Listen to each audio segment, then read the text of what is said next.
Good morning dear students.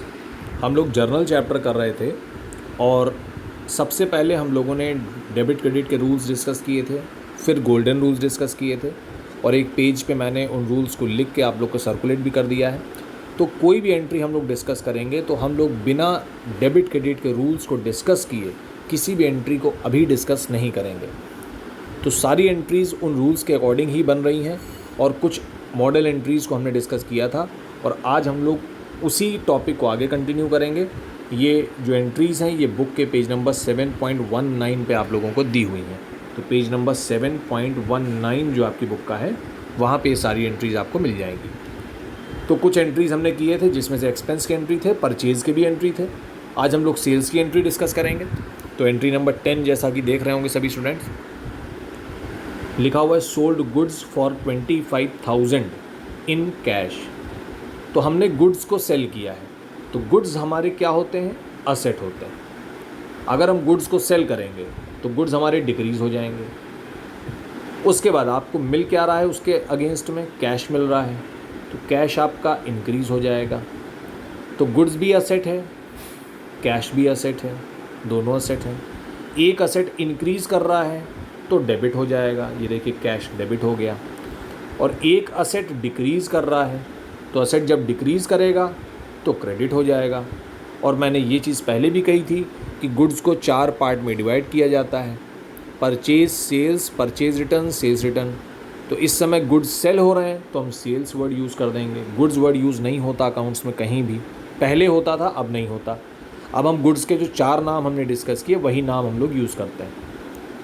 तो हमने cash को डेबिट किया क्योंकि असेट इंक्रीज़ कर रहा है और सेल्स को क्रेडिट किया क्योंकि असेट हमारा डिक्रीज़ कर रहा है। सेल्स को क्रेडिट करने का दूसरा रीज़न ये भी हो सकता है कि सेल्स को, जैसा कि पहले भी मैंने कहा था कि सेल्स को हम लोग रेवेन्यू भी बोलते हैं, सेल्स को रेवेन्यू भी बोलते हैं और रेवेन्यू इंक्रीज़ कर रहा है।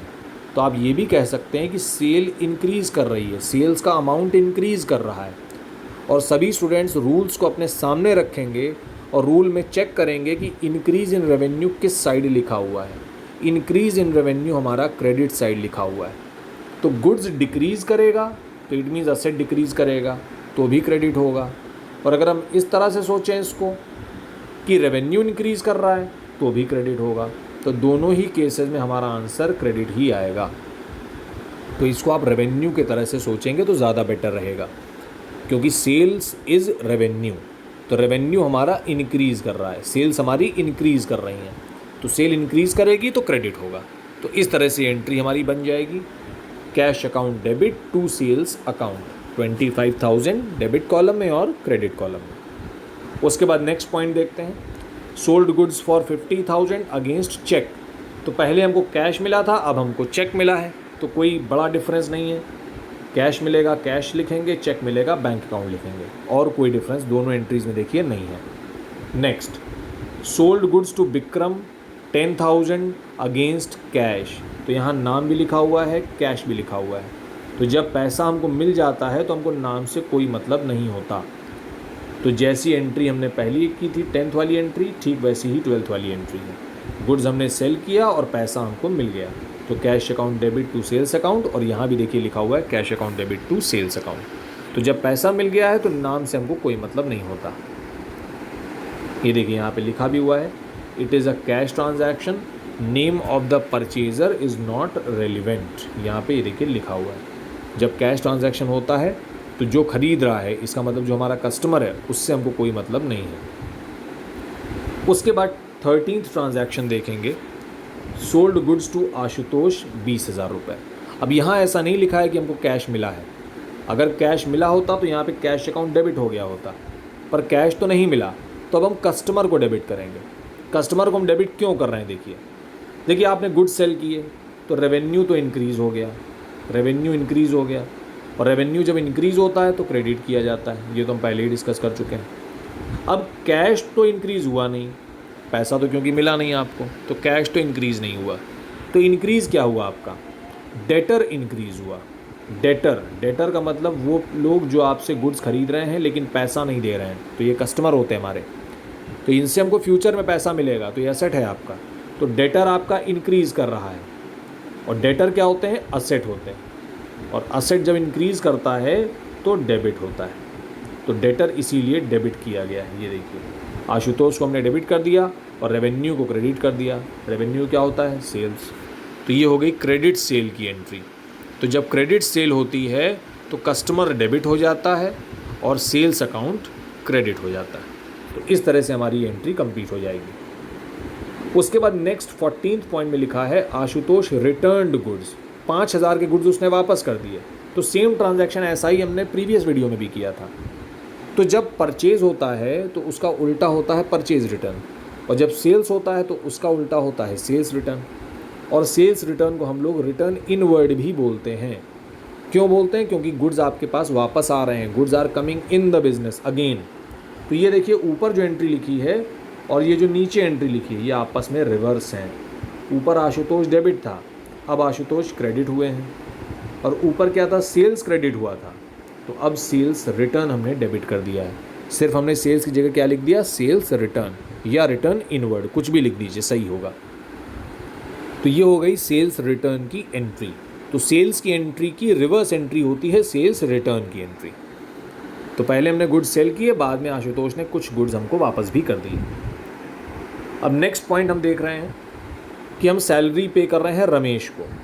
तो सैलरी पे करना एक एक्सपेंस पे करने के बराबर है। सैलरी होता है एक्सपेंस, तो एक्सपेंस आपका क्या हो रहा है, इंक्रीज़ हो रहा है। सैलरी पे करोगे तो एक्सपेंस बढ़ जाएगा, और कैश आपका क्या हो जाएगा, डिक्रीज़ हो जाएगा, क्योंकि पेमेंट करेंगे तो कैश आपका डिक्रीज़ हो जाएगा। तो एक्सपेंस इंक्रीज़ होता है तो हमेशा क्या किया जाता है, डेबिट किया जाता है। रूल्स में चेक कर सकते हैं सभी स्टूडेंट्स। एक्सपेंस अगर इंक्रीज़ होगा तो डेबिट होगा, और कैश डिक्रीज़ होगा तो क्या करेंगे, कैश होता है असेट, और असेट अगर डिक्रीज़ होता है तो क्रेडिट किया जाता है। तो इसका मतलब एक्सपेंस को आप डेबिट कर दीजिए और कैश को आप क्रेडिट कर दीजिए। तो एक्सपेंस का नाम क्या है, सैलरीज़। तो ये देखिए, सैलरी डेबिट हुआ और कैश हमारा क्रेडिट हो गया। तो salary debit to cash account. इसी तरह से नेक्स्ट पॉइंट भी है। अब हमने इलेक्ट्रिसिटी का पेमेंट किया है, तो अब हम इलेक्ट्रिसिटी को डेबिट कर देंगे और कैश को क्रेडिट कर देंगे। Electricity expense debit to cash. तो एक्सपेंस कोई भी हो सकता है, इलेक्ट्रिसिटी, रेंट, सैलरीज, वेजेस, किसी भी तरह का एक्सपेंस हो सकता है। पैकिंग मटेरियल हो सकता है, इंश्योरेंस का पैसा हो सकता है। तो कैसा भी एक्सपेंस हो उसको डेबिट करेंगे और कैश या बैंक को क्रेडिट करेंगे। तो अगर कैश से पेमेंट किया है तो कैश को क्रेडिट कर दीजिए, चेक से पेमेंट किया है तो बैंक को क्रेडिट कर दीजिए, और कोई नई चीज़ इसमें नहीं है। उसके बाद 17th पॉइंट कह रहा है कि Amit withdrew 5,000 for personal use. अब उसने 5,000 रुपये निकाला है पर्सनल यूज़ के लिए। तो फिर से हमारा कैश देखिए डिक्रीज़ हो गया, पैसा निकाल रहा है बिजनेस से तो कैश तो डिक्रीज़ हो जाएगा। तो ये देखिए, यहाँ पे भी कैश हमारा क्रेडिट हुआ है। तो कैश आपका तीनों बार देखिए कम हुआ। पहले सैलरी पे की तो भी क्रेडिट, एक्सपेंस इलेक्ट्रिसिटी का पे किया तो भी क्रेडिट, अब उसने खुद के लिए पैसा निकाल लिया तो भी क्रेडिट। और ड्राइंग्स हमेशा डेबिट होती हैं, ध्यान रखिएगा। ड्राइंग्स क्या होता है, money taken out by the owner for his personal use. तो अगर पर्सनल यूज़ के लिए ओनर पैसा निकाल लेगा तो क्या होगा, उसकी कैपिटल जो है वो डिक्रीज़ कर जाएगी, कम हो जाएगी। और कैपिटल अगर डिक्रीज़ होती है तो डेबिट किया जाता है। रूल में सभी बच्चे चेक कर लेंगे। कैपिटल अगर डिक्रीज़ हो रही है तो डेबिट किया जाएगा। और इस समय डेबिट में आप लिखेंगे क्या, ड्राइंग्स लिखेंगे। उसके लिए हमने एक अलग से नाम डिसाइड कर रखा है, ड्राइंग्स। तो कैपिटल डेबिट नहीं करेंगे, ड्राइंग्स डेबिट करेंगे, जिससे कि हमको ये फाइंड आउट करना ईजी रहे कि पार्टनर ने कितना पैसा पूरे साल में निकाला अपने पर्सनल यूज़ के लिए। तो इसलिए हम एक अलग से अकाउंट खोल देते हैं और उसका नाम रख देते हैं ड्राइंग्स अकाउंट। तो तीनों में देखिए कैश हमारा क्रेडिट हुआ है। पहली बार सैलरी पे करने के लिए, दूसरी बार इलेक्ट्रिसिटी पे करने के लिए, और तीसरी बार पर्सनल यूज़ के लिए उसने कुछ पैसा निकाल लिया था। उसके बाद नेक्स्ट पॉइंट देखते हैं। लिखा हुआ है एडवांस 5,000 टू राजीव। एडवांस हमने दिया है राजीव को, किस लिए दिया है, ट्रैवलिंग के लिए दिया है। ट्रैवलिंग एक्सपेंस हो सकता है ये एक सेल्समैन है जिसको हम बाहर भेज रहे हैं, किसी दूसरे शहर में भेज रहे हैं किसी बिज़नेस पर्पज़ से, तो हमने उसको एडवांस दे दिया 5,000 रुपये। तो एडवांस अगर आपने दिया है, तो एडवांस अगर आप देते हैं किसी को तो वो आपका असेट होता है, और असेट हमेशा क्या होते हैं, डेबिट होते हैं। तो एडवांस अगर किसी चीज़ का आप पे करते हैं तो वो आप असेट की तरह ट्रीट करते हैं। तो इसको आप क्या करेंगे, इंक्रीज़ कर रहे हैं अभी तो, क्योंकि हम एडवांस पे कर रहे हैं तो एडवांस हमारा इंक्रीज़ कर रहा है, तो डेबिट करेंगे। तो ये देखिए डेबिट में लिखा हुआ है ट्रैवलिंग एडवांस डेबिट, और कैश आपका कम हो जाएगा तो क्रेडिट हो जाएगा। तो पिछली 3 एंट्री में भी देखिए कैश आपका कम हुआ था और अभी भी कम हुआ। तो किस चीज़ का एडवांस आपने पे किया है, ट्रैवलिंग एडवांस, तो ये आपका असेट है, तो असेट को डेबिट किया जा रहा है क्योंकि असेट बढ़ रहा है, और कैश को हमने क्रेडिट कर दिया क्योंकि हमने कैश पे कर दिया है। तो travelling advance account debit to cash account. उसके बाद नेक्स्ट ट्रांजैक्शन देखते हैं, Rajeev submitted travelling bill of 4750। तो अब एक्चुअल एक्सपेंस हमारा कितना हुआ, 4750 का। तो एक्चुअल एक्सपेंस सिर्फ 4750 है, और एक्सपेंस हमेशा क्या होते हैं, डेबिट होते हैं। रूल में सभी बच्चे चेक करेंगे, एक्सपेंसेस जब भी होंगे डेबिट होंगे। तो अब हम एक्चुअल एक्सपेंस जो हुआ है उसको डेबिट कर देंगे। तो ये देखिए हमने लिखा ट्रैवलिंग एक्सपेंस और ऊपर लिखा था ट्रैवलिंग एडवांस। तो ऊपर 5000 रुपये के अमाउंट को आप एक्सपेंस नहीं मान लेंगे, क्योंकि ये भी एक्सपेंस तो हुआ ही नहीं है, आपने तो सिर्फ एडवांस दिया है। कुछ समय बाद जब वो सेल्समैन वापस आया तो उसने आपसे बताया कि 4750 रुपये खर्च हुए हैं। तो आपने क्या किया, 4750 रुपये को एक्सपेंस मान लिया, और 250 रुपये उसने आपको वापस कर दिए। तो पहले आपने कैश को पे किया था तो क्रेडिट किया था, अब पैसा वापस मिल रहा है आपको, तो आप क्या करेंगे, डेबिट करेंगे। क्यों डेबिट कर रहे हैं, क्योंकि कैश हमारा इंक्रीज़ हो रहा है, और कैश क्या है, असेट है। असेट इंक्रीज़ होता है तो क्या करते हैं, डेबिट करते हैं। तो अब हमको पैसा वापस मिला है, तो कैश को देखिए आपने डेबिट कर दिया। तो 4750 का एक्सपेंस हो गया, 250 रुपये वापस मिल गया, और ये जो ट्रैवलिंग अकाउंट आपने खोला था 5000 रुपये का, अब इसको आप बंद कर दीजिए। तो डेबिट किया 5000 से पहले आपने, फिर क्रेडिट किया 5000 से। डेबिट क्रेडिट आपस में ऑपोजिट होते हैं, अकाउंट बंद हो गया अपने आप। तो डेबिट में भी 5000 लिख दिया, क्रेडिट में भी 5000 लिख दिया, कैंसिल हो गए दोनों अमाउंट। तो पिछली एंट्री में आपने ट्रैवलिंग एडवांस अकाउंट ओपन किया था, और नेक्स्ट एंट्री में ट्रैवलिंग एडवांस अकाउंट क्लोज कर दिया। तो ये अकाउंट अपने आप ही क्लोज हो गया। देखिए ये डेबिट का 5000 और क्रेडिट का 5000 हटा देंगे हम लोग। तो एंट्री हमारी फाइनली क्या बनी, travelling expense debit, cash debit to cash. तो हमारा सिर्फ 4750 रुपये ही खर्च हुआ है। तो इस तरह से ये एंट्री हमारी कंप्लीट हो जाएगी। और उसके बाद 20th ट्रांजैक्शन देखिए, 20th ट्रांजैक्शन में और प्रीवियस ट्रांजैक्शन में बस थोड़ा सा डिफरेंस है। पिछले ट्रांजैक्शन में क्या हुआ था कि जितना एडवांस हमने दिया था 5000 का, खर्च उससे कम हुआ था, 4750 रुपये ही खर्च हुए थे। लेकिन अब क्वेश्चन आपसे कह रहा है कि भाई एक्सपेंस थोड़ा ज़्यादा हो गया है, 5500 रुपये का एक्सपेंस हो गया। तो अब जो पहले आपको 250 रुपये वापस मिल गए थे, ये वापस मिले थे, तो अब वापस नहीं मिलेंगे, अब आपको पे करना पड़ेगा बल्कि। तो कोई बड़ा स्ट्रक्चरल डिफरेंस नहीं है इसमें। ट्रैवलिंग एक्सपेंस पहले भी डेबिट हुआ था, ये देखिए 4750 से, लेकिन अब हमारा एक्सपेंस कितना हुआ है, 5500 रुपये का, तो फिर से डेबिट हो जाएगा। ट्रैवलिंग एक्सपेंस डेबिट हो गया 5500 रुपये से। ट्रैवलिंग एडवांस अकाउंट तो आपको बंद करना ही पड़ेगा अब, क्योंकि एडवांस का काम तो ख़त्म हो गया। तो ये देखिए ट्रैवलिंग एडवांस अकाउंट आपने 5000 से बंद कर दिया। बस फ़र्क इतना है कि 500 रुपये पहले आपको 250 रुपये मिल रहे थे, अब आप 500 रुपये ये देखिए पे कर रहे हैं, क्योंकि एक्सपेंस हुआ है 5500 रुपये का, और आपने पेमेंट अभी तक किया था सिर्फ 5000 रुपये का। तो आप 500 रुपये एक्स्ट्रा पे करेंगे। तो 500 रुपये पे करेंगे तो कैश क्या होगा, डिक्रीज़ होगा, और कैश डिक्रीज़ हुआ मतलब असेट डिक्रीज़ हुआ, और असेट डिक्रीज़ होता है तो क्या होता है, क्रेडिट होता है। तो ये हमने कैश को दोबारा से क्रेडिट कर दिया। तो पहले यहाँ पे क्रेडिट किया 5000 से, और उसके बाद यहाँ पे क्रेडिट किया 500 से। तो पहले 5000 पे किया, फिर 500 और पे किया, तो 5500 देखिए हमने पे कर दिया पूरा, और डेबिट कर दिया ट्रैवलिंग एक्सपेंस अकाउंट में। तो ट्रैवलिंग एक्सपेंस अकाउंट डेबिट हो जाएगा 5500, कैश क्रेडिट हो जाएगा 500, और एडवांस का जो अकाउंट हमने पहले खोला था 5000 रुपये, इसको हमने यहाँ पे बंद कर दिया। तो डेबिट और क्रेडिट सेम होते हैं तो वो कट जाते हैं, आपस में कैंसिल हो जाते हैं। तो इस तरह से एंट्री नंबर 19 में था कि एक्सपेंस कम हुआ था, और 20 में एक्सपेंस ज़्यादा हुआ है। तो दोनों तरह की सिचुएशन आपको बता दी गई है। उसके बाद देखेंगे 21 नंबर ट्रांजैक्शन। अब हम क्या कर रहे हैं, हम एडवांस पे कर रहे हैं। किस लिए एडवांस पे कर रहे हैं, हमको एक मशीन ख़रीदनी है 25,000 रुपये की, तो इसके लिए हम एक चेक पे कर रहे हैं किरण मशीन्स को। तो हम चेक से पैसा दे रहे हैं, तो जब पेमेंट करते हैं तो कैश या बैंक क्रेडिट होता है।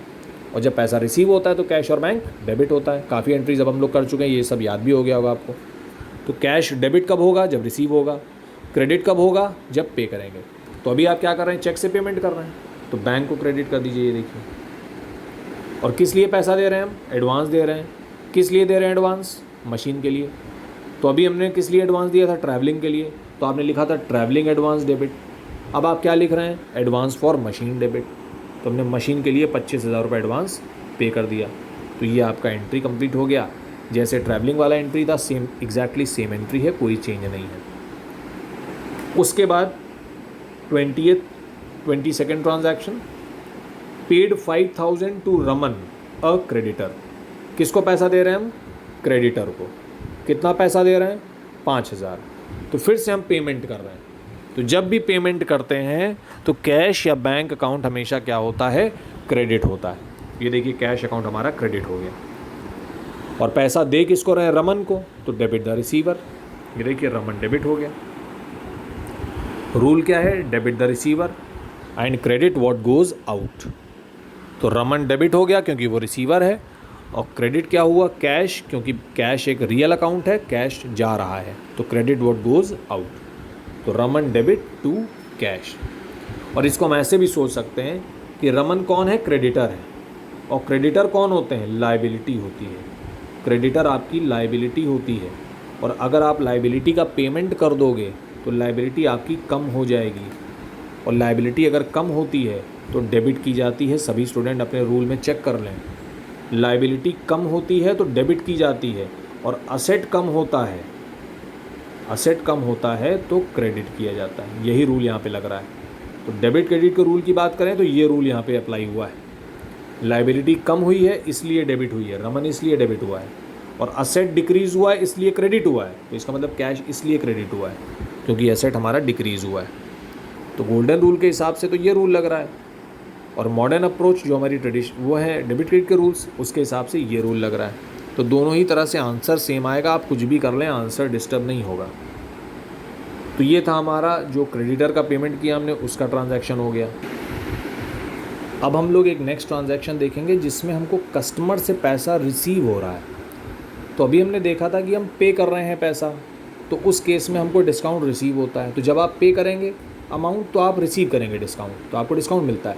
लेकिन जब आपको पैसा कोई दे रहा है तो उस केस में डिस्काउंट भी आप देंगे, डिस्काउंट हम देंगे। तो अगर हम एक बिजनेसमैन हैं और कस्टमर हमें पेमेंट कर रहा है तो हम डिस्काउंट देंगे उसको। तो जिस तरह से ट्रांजैक्शन देखिए यहाँ पे लिखा हुआ है, रिसीव्ड फ्रॉम सुरेंद्र। तो हमको एक चेक मिल रहा है सुरेंद्र से, 29,500 का चेक है ये, और पैसा हमको एक्चुअली में कितना मिलना था? 30,000 रुपये। ये देखिए लिखा हुआ है, और ये भी हमको फुल सेटलमेंट में मिल रहा है। तो मतलब पैसा मिलना था 30,000, मिला है 29,500। इसका मतलब 500 रुपये अब आपको मिलना तो नहीं है दोबारा। तो अब हमको क्या करना है? जितना पैसा मिला उतना हम रिसीव करेंगे, तो बैंक अकाउंट हमारा इंक्रीज़ कर जाएगा। तो असेट हमारा इंक्रीज़ कर रहा है, डेबिट हो गया। उसके बाद 500 रुपीज़ आपको मिलेगा नहीं दोबारा, तो क्या हो गया? ये डिस्काउंट हो गया। तो हमने डिस्काउंट दिया कस्टमर को।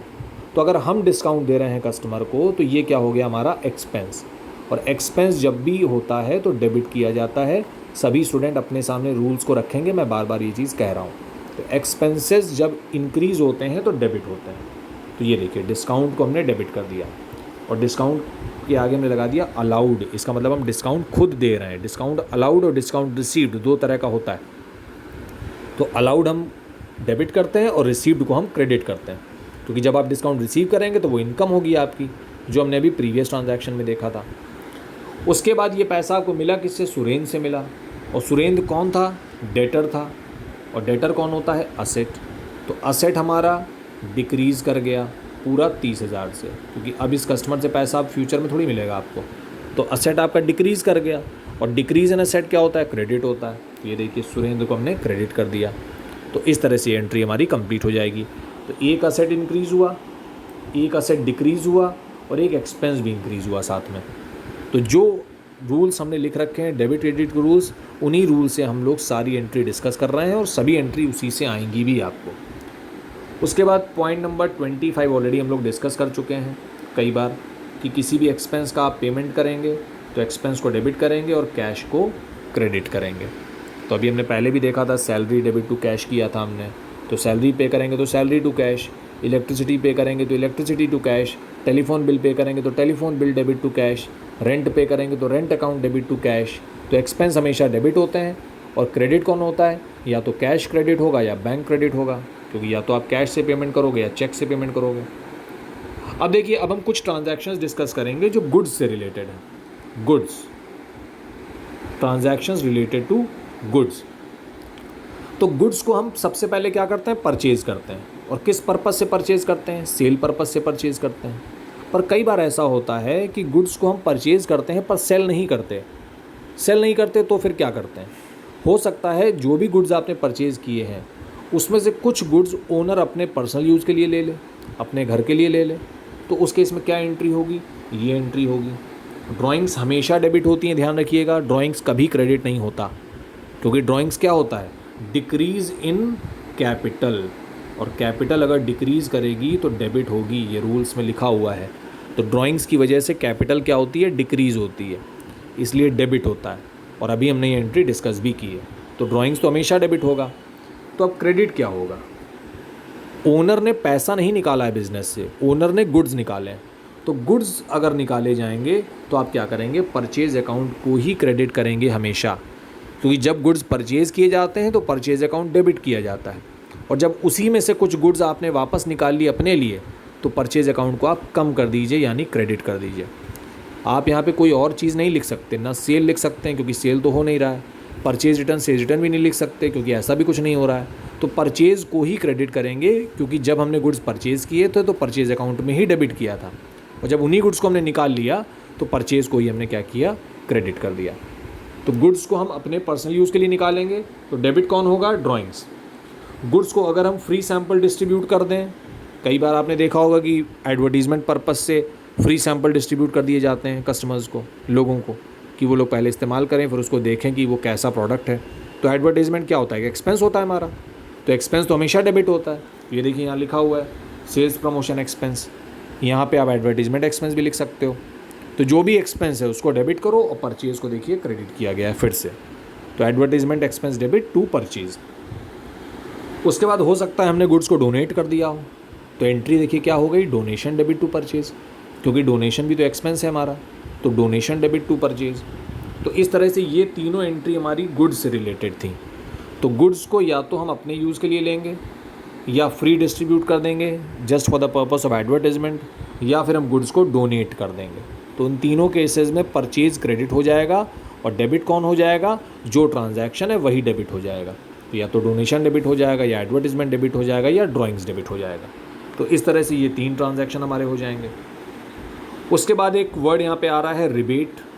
रिबेट भी डिस्काउंट अलाउड की तरह ही होता है। रिबेट हम लोग क्यों देते हैं, डिस्काउंट क्यों देते हैं?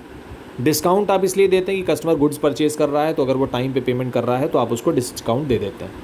रिबेट तब दी जाती है जब हो सकता है गुड्स डैमेज निकल गए हों या गुड्स की क्वालिटी ख़राब निकल गई हो, तो आप कुछ पैसा उस गुड्स में कम कर देते हैं फिर, क्योंकि आपने तो गुड्स अच्छे बेचे थे उसको, लेकिन बाद में क्या हुआ, वो गुड्स डैमेज निकले उसमें से। तो आप क्या करते हैं, वापस ना लेने की वजह से आप क्या करते हैं, उसमें से कुछ डिस्काउंट कर देते हैं उसको, कि ठीक है ये गुड्स 1000 रुपये का था, आपसे मैं आधे पैसे लूँगा, इसके 500 रुपीज़ ही लूँगा।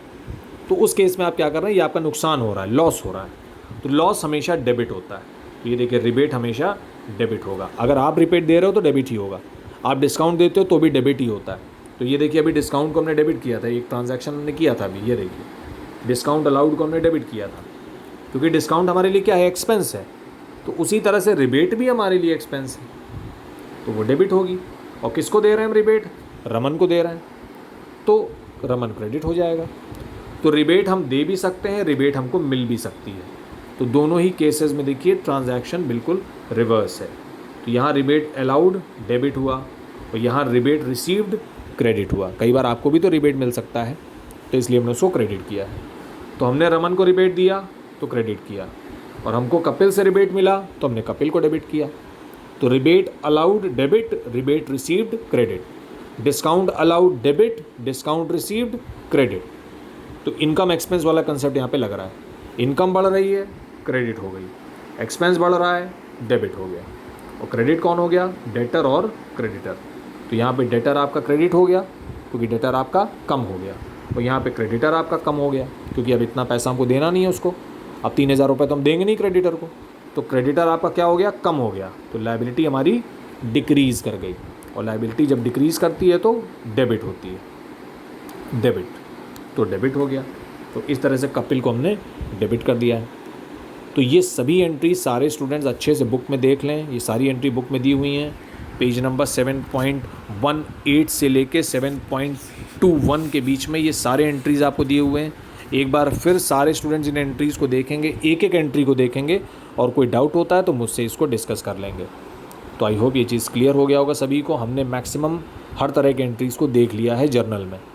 तो ये 2 वीडियोज़ आपके लिए हाईली इंपॉर्टेंट हैं इस पूरे चैप्टर के लिए, तो इनको अच्छे से देख लें, और कोई डाउट होता है तो हम लोग डिस्कस कर लेंगे। Thank you so much.